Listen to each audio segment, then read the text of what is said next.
अस्सलामु अलैकुम वरहमतुल्लाहि वबरकातुहू। एक सवाल कमेंट बॉक्स में बार बार पूछा जा रहा है, लिहाजा आज की इस ख़ास वीडियो में हम उस सवाल का जवाब आपकी खिदमत में पेश कर रहे हैं। सवाल ये है कि पीरियड की हालत में क्या औरत तस्बीह छू सकती है?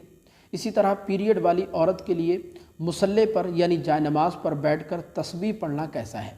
पीरियड वाली औरत अगर मुसल्ले पर बैठकर कोई वजीफ़ा पढ़ना चाहे तो वजीफ़ा कर सकती है या नहीं? इसी तरह पीरियड वाली औरत अगर मुसल्ले पर बैठकर तस्बीह पढ़ना चाहे या वजीफ़ा करना चाहे तो क्या उसके लिए पहले उसको वज़ू बनाना ज़रूरी होगा? इसके अलावा पीरियड वाली औरत के लिए कुरान मजीद की वो कौन कौन सी आयतें हैं जो पीरियड की हालत में औरत के लिए पढ़ना जायज़ होगा, यानी पढ़ने में उस पर कोई गुनाह नहीं होगा और पढ़ने का सवाब भी मिलेगा। लिहाजा ये चंद मिलते जुलते सवालात हैं जिनके जवाबात हम आपकी खिदमत में पेश कर रहे हैं। वीडियो को ध्यान से देखिएगा, इसको आगे ज़रूर शेयर फरमाइएगा ताकि हमारी दूसरी बहनें भी इस वीडियो के ज़रिए फ़ायदा हासिल कर सकें। और अगर आप कोई सवाल पूछना चाहते हैं तो कमेंट बॉक्स में ज़रूर बताइएगा। देखिए, इस सवाल का जवाब ये है कि पीरियड की हालत में औरत के लिए कुरान अज़ीम की तिलावत करना तो बिलाशुबा नाजायज़ व हराम है, चाहे वो देख कर करे या बग़ैर देखे करे, छू कर करे या बग़ैर छुए करे। बहरहाल पीरियड की हालत में औरत कुरान मजीद की तिलावत नहीं कर सकती। इसी तरह पीरियड की हालत में औरत ना तो नमाज़ पढ़ सकती है, ना खाना काबा का तवाफ़ कर सकती है। बाकी इसके अलावा हैज़ व निफास की हालत में, पीरियड की हालत में औरत को तस्बीह छूना बिलाशुबा जायज़ है। इसी तरह जाय नमाज पर यानी मुसल्ले पर बैठकर तस्बीह पढ़ना भी पीरियड की हालत में औरत के लिए बिलाशुबा जायज़ है।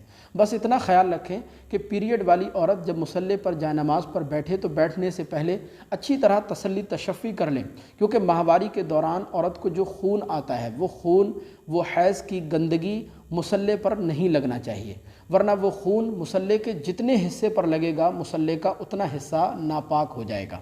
लिहाजा अच्छी तरह तसल्ली तशफ़ी कर लें। उसके बाद पीरियड वाली औरत मुसल्ले पर बैठकर बिलाशुबा तस्बीह भी पढ़ सकती है, कोई वजीफ़ा करना चाहे तो वजीफ़ा भी कर सकती है।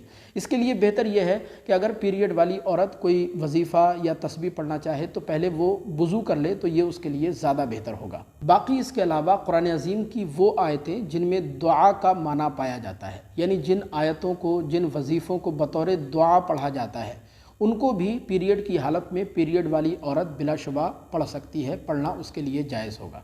जैसे ला इलाहा इल्ला अंता सुब्हानका इन्नी कुन्तु मिनज़ ज़ालिमीन, पीरियड की हालत में इसको भी पढ़ा जा सकता है। इसके अलावा हस्बुनल्लाहु व निअमल वकील या ला हौला वला कुव्वता इल्ला बिल्लाहिल अलिय्यिल अज़ीम या सुब्हानल्लाहि व बिहम्दिही व सुब्हानल्लाहिल अज़ीम या मुक़ल्लिबल क़ुलूब सब्बित क़ल्बी अला दीनिक। इसके अलावा रब्बना आतिना फ़िद्दुनिया हसनतुम व फ़िल आख़िरति हसनतुम व क़िना अज़ाबन नार। इसके अलावा दुरूद शरीफ, दुरूद अकबर, दुरूद तंजीना, दुरूद ताज, इसके अलावा कलमे तैयबा या इसके अलावा जो दीगर औराद व वज़ाइफ़ हैं उनको भी पीरियड की हालत में बिलाशुबा पढ़ा जा सकता है। इसके अलावा पीरियड वाली औरत पीरियड की हालत में अज़ान का जवाब भी बिलाशुबा दे सकती है। और इसके अलावा अगर पीरियड की हालत में कोई औरत इस्लामी किताबें पढ़ना चाहे तो इस्लामी किताबें भी पढ़ सकती है। इस्लामी किताबें पढ़ना भी उसके लिए बिलाशुबा जायज़ होगा। बस इस्लामी किताबें पढ़ते हुए पीरियड की हालत में औरत ये ख्याल रखे कि किताबों में जहाँ कुरान अज़ीम की आयतें लिखी हुई हों, कुरान अज़ीम की आयतों पर उसका हाथ ना लगे, कुरान अज़ीम की आयतों को अपनी ज़ुबान से अदा ना करे, उनको ना पढ़े, यानी कुरान अज़ीम की आयत की पीरियड की हालत में तिलावत ना करे। बाकी इस्लामी किताबें पीरियड की हालत में उसके लिए पढ़ना बिलाशुबा जायज़ होगा। लिहाजा जो दुआएं मैंने अभी आपके सामने बताई हैं, इनको दुआ की नीयत से पीरियड की हालत में, हैज़ व निफास की हालत में पढ़ना औरत के लिए बिलाशुबा जायज़ है। तिलावत की नीयत से पढ़ना जायज़ नहीं होगा। मुझे उम्मीद है ये मसला आप अच्छी तरह समझ गए होंगे। इस क्लिप को आगे ज़रूर शेयर फरमाइएगा। कोई सवाल अगर पूछना चाहते हैं तो कमेंट बॉक्स में अपनी राय का इजहार ज़रूर फरमाइएगा। अस्सलामु अलैकुम वरहमतुल्लाह।